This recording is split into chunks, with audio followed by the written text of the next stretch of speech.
My name is Scott Brick, and I'm a professional audiobook narrator, which means I get paid to read for a living, which is really nice.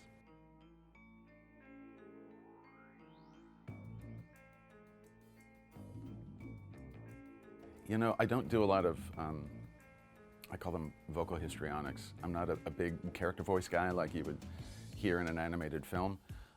My philosophy has always been, whoever the main character of the book is, it's me, just maybe a little bit more heroic. So if I'm doing, Jack Ryan, okay, what would I be like if I was the president, When I'm doing the Clive Cussler series, Dirk, Pitt, or Isaac Bell, I'm just maybe a bit more forceful than I usually would be. Or when I'm doing the Fox and O'Hare series, I have to be a bit more charming, a bit more seductive than I think I normally am. I always just say, start with you and just make it a more fully realized you.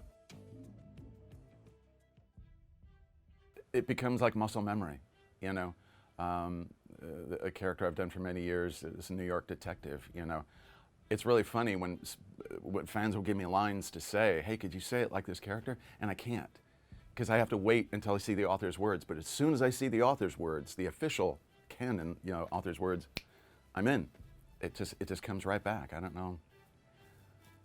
I wish I could break it down into a process that's more instructive than that, but it's like putting on a really comfortable shirt. There's something that I find very exciting about when I get handed an author's new work and I get to read something nobody else has read yet. Maybe that's what kind of kicks it into motion. I realize nobody has seen this yet. I've got something that nobody else has. And it just sparks whatever creativity is inside. Oh, I love thrillers. I think they're my first love. I love every genre of, mysteries and great hard-boiled detective series, but there's something about a thriller. I think we like being teased. I think we like that, delayed gratification, whatever it is. We want to know who the killer is.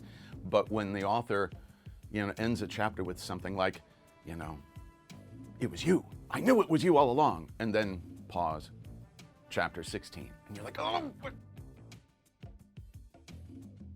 There are changes that I'll do in the studio. Sometimes it's as simple as smiling, because when you change the shape of your mouth, you change the sound of, the words coming through it. You suddenly sound happy. If I'm playing a character who's like an informant, just like a really, kind of slimy, undesirable, I'll slouch, I'll use props sometimes. If I'm playing like a hard-boiled detective, I'll wear a fedora and I'll have a cigarette dangling from the side of my mouth.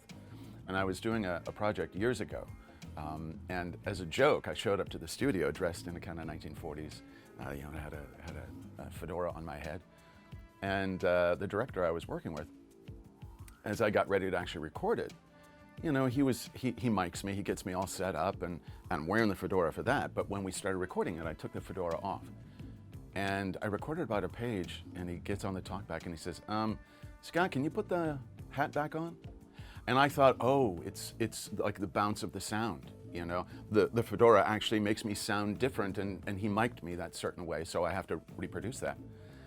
And I said, well, was that the case? I'm happy to wear it. And he says, no, it doesn't affect the sound at all.